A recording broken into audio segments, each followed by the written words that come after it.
साथियों, वनवास के समय जिन जिन लोगों ने भगवान श्री राम की मदद की, उनका साथ दिया, वो सभी अमर हो गए। भगवान की मदद करने वालों में कोल, भील, ऋषि मुनि, पशु पक्षी सभी थे। ऐसे ही दो पक्षी थे, संपाति और जटायु। पूरी रामायण में मुझे जटायु जैसा धन्य कोई नहीं दिखता, जिसने सीता जी की रक्षा करने के लिए रावण से युद्ध करते हुए अपने प्राणों की आहुति दे दी। अंगद जी भी यही कहते हैं, धन्य जटायु सम को नाही। आपको हैरानी होगी ये जानकर कि भगवान श्री राम जटायु को अपने पिता से भी बढ़कर मानते थे। हम ऐसा क्यों कह रहे हैं? क्योंकि भगवान श्री राम ने अपने पिता महाराज दशरथ का अंतिम संस्कार अपने हाथों से नहीं किया, क्योंकि जब राम, लक्ष्मण और सीता वन चले आए, तब उनके वियोग में दशरथ जी के प्राण गए। तो ऐसा अवसर ही नहीं मिला राम जी को कि उनका अंतिम संस्कार कर पाते। लेकिन जटायु जैसा धन्य कोई नहीं, जिसके प्राण भगवान की सेवा में उनकी गोदी में निकले और स्वयं भगवान श्री राम ने जिनका अंतिम संस्कार किया। इस वीडियो में हम आपको बताएंगे इन्हीं दोनों महान भाइयों जटायु और संपाति की कहानी। इनका जन्म कैसे हुआ, इनके माता पिता कौन थे, महाराज दशरथ और भगवान श्री राम से इनका क्या रिश्ता था, जटायु कैसे महाराज दशरथ के मित्र बने। दोनों सगे भाई होते हुए भी संपाति दक्षिण में समुद्र के किनारे और जटायु पंचवटी पर क्यों रहते थे। आपको आश्चर्य होगा कि जटायु और संपाति ने ही सबसे पहले सीता जी के हरण के विषय में बिल्कुल सटीक जानकारी भगवान श्री राम को दी, और निसंदेह जटायु और संपाति नहीं होते तो सीता जी की खोज होने में बड़ी मुश्किल आती। आज हम आदि से अंत तक जटायु और संपाति के विषय में आपको बहुत ही मजेदार और चौंकाने वाली कहानी बताएंगे। आपसे अनुरोध है, कृपया वीडियो लाइक कर दें और वीडियो को शुरू से अंत तक देखने, सुनने और समझने की कृपा करें। आइए सबसे पहले इनकी वंशावली आपको बताते हैं कि कैसे इनका जन्म हुआ, इनके माता पिता कौन थे। साथियों, महर्षि कश्यप का नाम तो आपने सुना ही होगा। तो महर्षि कश्यप और उनकी पत्नी विनीता से दो संतानों का जन्म हुआ, जिनका नाम था गरुड़ और अरुड़। इनमें से गरुड़ जी को आप सभी जानते हैं, भगवान विष्णु की सेवा में रहते हैं, नारायण भगवान के वाहन हैं। दूसरे जो अरुड़ थे, ये सूर्य भगवान की सेवा में चले गए। अरुड़ सूर्य भगवान के रथ के सारथी हैं, उनका रथ हाँकते हैं। अरुड़ की धर्म पत्नी का नाम था सेयनी। तो अरुड़ और सेयनी से दो पुत्र हुए। यही संपाति और जटायु नाम के दो विशालकाय और बलशाली गरुड़ थे। संपाति बड़े थे और जटायु छोटे थे। अब आपने रामायण में पढ़ा होगा, देखा होगा कि जटायु तो पंचवटी पर रहते थे और संपाति दक्षिण दिशा में समुद्र के किनारे गुफा में रहते थे। ये दोनों भाई कैसे अलग अलग जगह रहते थे, इसकी भी एक कहानी है जो इनके बचपन से जुड़ी हुई है। साथियों, ये दोनों अत्यंत बलशाली तो थे ही, सो एक बार दोनों भाइयों में होड़ लगी कि इन दोनों में कौन सबसे ऊंचा उड़ सकता है। दोनों भाइयों ने उड़ान भरी और उड़ते ही चले गए। उड़ते उड़ते एक समय ऐसा आया कि जटायु सूर्य की कक्षा में, जहां अत्यधिक ताप होता है, बिल्कुल सूर्य के निकट पहुंच गया। अब जटायु जलने लगा।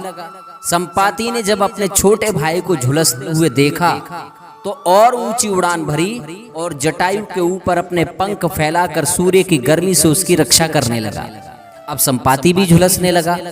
जटायु को बचाने के चक्कर में आखिर उसके पंख जल गए। संपाति ने अपने भाई जटायु को तो बचा लिया, लेकिन स्वयं पंख विहीन हो गया और बिना पंखों के लुढ़कते लुढ़कते समुद्र के किनारे गिर गया। और जटायु दंडकारण्य में पंचवटी नामक स्थान पर गिरा। एक चंद्रमा नाम के मुनि, वहीं समुद्र के किनारे उनका आश्रम था, उन्होंने संपाति का उपचार किया। चंद्रमा नाम के इन्हीं मुनि का दूसरा नाम निशाकर ऋषि था।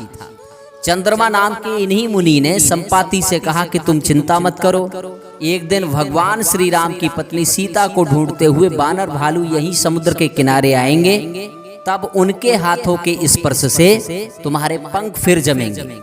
इस तरह जटायु तो पंचवटी पर रहने लगा और संपाति समुद्र के किनारे गुफा में। ये दोनों भाई उसी दिन से बिछड़ गए और फिर जीवन भर इन दोनों का मिलन नहीं हो सका। जटायु ठीक था, स्वस्थ था, उसने संपाति को ढूंढने की कोशिश भी की, लेकिन संपाति के पंख नहीं थे, इसलिए वह अधिकांश समय समुद्र किनारे गुफा में रहता था। इसलिए इन दोनों की उस दिन के बाद भेंट नहीं हो सकी। जटायु और संपाति कितने बलशाली थे इसका पता रामायण से चलता है। जिस समय रावण पंचवटी से सीता का हरण करके ले जा रहा था और सीता बिलाप कर रही थी, उस समय सीता जी को जटायु ने पहचान लिया। गीधराज सुन आरत बानी, रघुकुल तिलक नार पहचानी। पहचान लिया उसने सीता जी को कि ये तो पंचवटी पर निवास करने वाले श्री राम की पत्नी है। और रावण से सीता जी की रक्षा करने के लिए रावण के रथ के सम्मुख आया। जब जटायु को आते हुए रावण ने देखा तो रावण अपने मन में क्या सोचता है?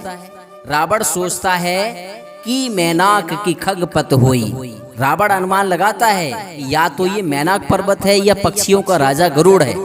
मतलब आप रावण की सोच से अनुमान लगा सकते हैं कि जटायु कितना विशाल रहा होगा, जो मैनाक पर्वत की तरह दिखाई पड़ा रावण को। और बलशाली इतना कि रावण जैसे योद्धा से भिड़कर एक बार तो उसने जानकी जी को आजाद करा लिया और अपने साथ सीता जी को लेकर कंदराओं में छिप गया।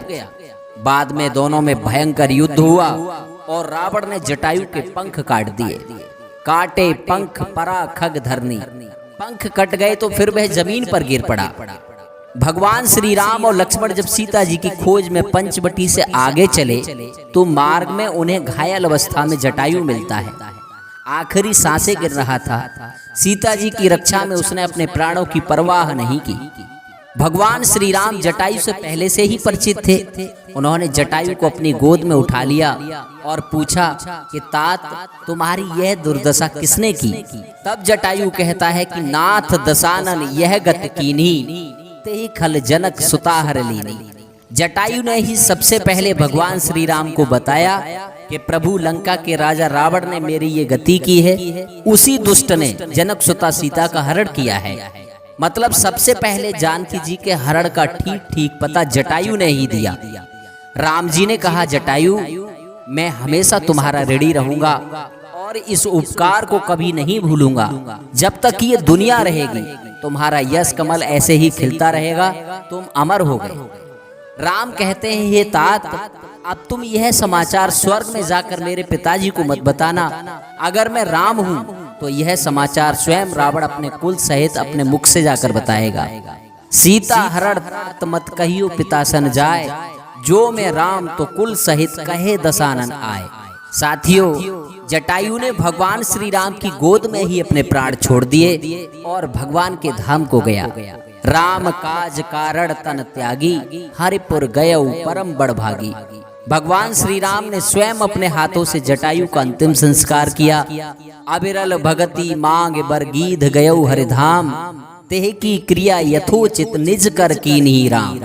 पूरी रामायण में जटायु जैसा धन्य भगवान का ऐसा कोई भक्त आपको नहीं मिलेगा जिसने भगवान की गोद में अपने प्राण छोड़े हों और स्वयं भगवान ने अपने हाथों जिनका अंतिम संस्कार किया हो। यहीं पर एक और रोचक प्रसंग आपको बता दें। जब गीधराज जटायु से राम जी की घायल अवस्था में भेंट होती है तो रामचरितमानस में एक चौपाई आती है, आगे परा गीध पत देखा, सुमिरत राम चरण जिन रेखा। आगे चलने पर राम जी ने जटायु को देखा जो राम जी के चरणों की रेखाओं का स्मरण कर रहा है। अब देखो, इससे पहले तो राम जी यहाँ आए नहीं थे, तो राम जी के चरणों की रेखाएं वहां कैसे आ गई? राम जी के चरणों की रेखाएं वहां कैसे देख पा रहा था जटायु? क्या वहां राम जी के चरणों की रेखाएं थी? तो साथियों, इसकी भी एक विचित्र कहानी है। एक बार देवता और राक्षसों में संग्राम हुआ। देवासुर संग्राम में देवता हारने लगे तो स्वयं इंद्र महाराज दशरथ जी से सहायता मांगने आए। दशरथ जी देवताओं की ओर से युद्ध करने गए। युद्ध में महाराज दशरथ मूर्छित हो गए। जब उनकी मूर्छा भंग हुई तो महाराज दशरथ ने देखा कि एक विशालकाय पक्षी उन्हें उठाकर अयोध्या में लाया है। ये जटायु था जिसने युद्ध स्थल में मूर्छित दशरथ जी को सकुशल अयोध्या में पहुंचाया। उसी दिन से दशरथ जी उसको अपना भाई मानने लगे। अब जटायु भाई के नाते बेरोक टोक अयोध्या में आता जाता रहता था। बाद में जब भगवान श्री राम का जन्म हुआ तो जटायु राम जी को अपनी गोद में लेकर खिलाना चाहता था, लेकिन महाराज दशरथ भगवान श्री राम से बड़ा प्रेम करते थे। उनको डर लगता था, सो राम जी को उसकी गोद में कभी नहीं देते थे। एक दिन चारों बालक महल की छत पर खेल रहे थे। जटायु आया और उसने राम जी को अपनी पीठ पर बैठा लिया और खेल ही खेल में लेकर उड़ गया। जटायु रुक ही नहीं रहा था, उड़ता ही जा रहा था। जब वह पंचवटी के पास पहुंचा तो भगवान श्री राम ने अपनी माया से अपने पैर बढ़ाने शुरू कर दिए और इतने बढ़ा लिए कि उनके चरण पृथ्वी से टकराने लगे। तब जाकर जटायु रुका। राम जी पुनः शिशु बन गए और रोने लगे। तो जटायु ने पुनः उन्हें अयोध्या में महल की छत पर वापस छोड़ दिया। वो चरणों की रेखाएं वहां उस स्थान पर बन गई और अपने अंतिम समय में राम जी के चरणों की उन्हीं रेखाओं को जटायु देख रहा है। सुमिरत राम चरण जिन रेखा। तो इस तरह जटायु दशरथ के मुंह बोले भाई थे। राम जी से उनका स्नेह बहुत पुराना था। वह राम लक्ष्मण जी को अपना बेटा और सीता जी को अपनी पुत्रवधू मानते थे। इसी कारण पंचवटी पर उन्होंने जानकी जी की रावण से रक्षा की और राम काज के कारण अपने प्राण न्यौछावर कर दिए। जटायु ने तो इतना ही बताया कि दशानन रावण ने सीता का हरण किया है और वह उनको लेकर दक्षिण दिशा में गया है। लेकिन संपाति ने तो बानरों को अपनी गीध दृष्टि से देखकर यह भी बता दिया कि लंका कहाँ है, कैसी है, कैसी दिखाई देती है। अशोक वाटिका भी देख ली और यह भी बता दिया था कि जानकी जी अशोक वाटिका में एक अशोक वृक्ष के नीचे बैठी हैं। साथ में यहाँ तक बता दिया कि सीता जी किस दशा में बैठी हैं। जब बानर भालू समुद्र के किनारे सीता जी की खोज में पहुंचते हैं तो उनका सामना संपाति से होता है। बानरों के द्वारा ही संपाति को ये पता चला कि उसका छोटा भाई जटायु रावण से युद्ध करते हुए मारा जा चुका है, उसके पंख नहीं थे।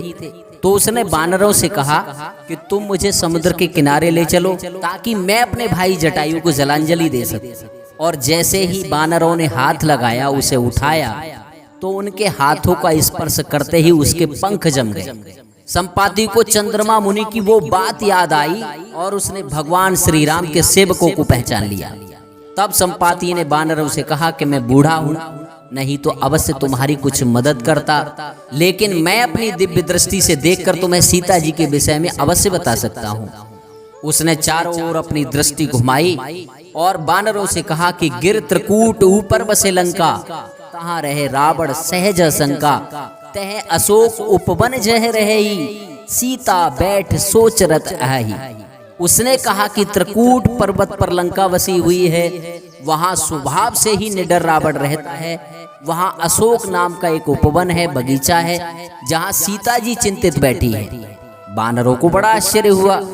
संपाति ने कहा कि इसमें अचरज की कोई बात नहीं है। मैं देखूं तुम ना ही गीधे दृष्टि पार, बूढ़ भयो न तो करते कछुक सहाय तुम्हार। उसी ने जामवंत, अंगद, नल, नील, दुर्धर इत्यादि बानर भालुओं को बताया कि जो लांग है सतजोजन सागर, करे सो राम काज मत आगर। जो इस 100 योजन के समुद्र को लांग सकेगा और बुद्धिमान होगा, वही श्री राम के इस कार्य को कर सकेगा। मतलब सीता जी को सबसे पहले संपाति ने ही देखा था।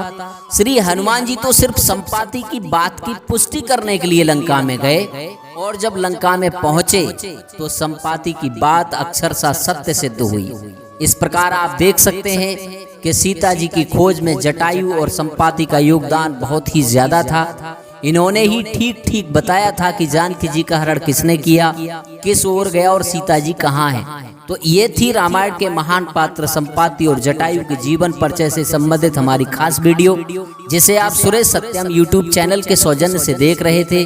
प्रयास अच्छा लगा हो तो वीडियो को लाइक करें, कमेंट में जय श्री राम लिखें और वीडियो को अपने यार दोस्तों में साझा करें। चैनल को सब्सक्राइब जरूर करें ताकि आपका और हमारा यह जुड़ाव निरंतर बना रहे। आज के लिए इतना ही, मिलते हैं अगली वीडियो में। तब तक आप सभी खुश रहें, प्रसन्न रहें। हम आपके उज्जवल भविष्य की कामना करते हैं। Thank you so much for watching this video.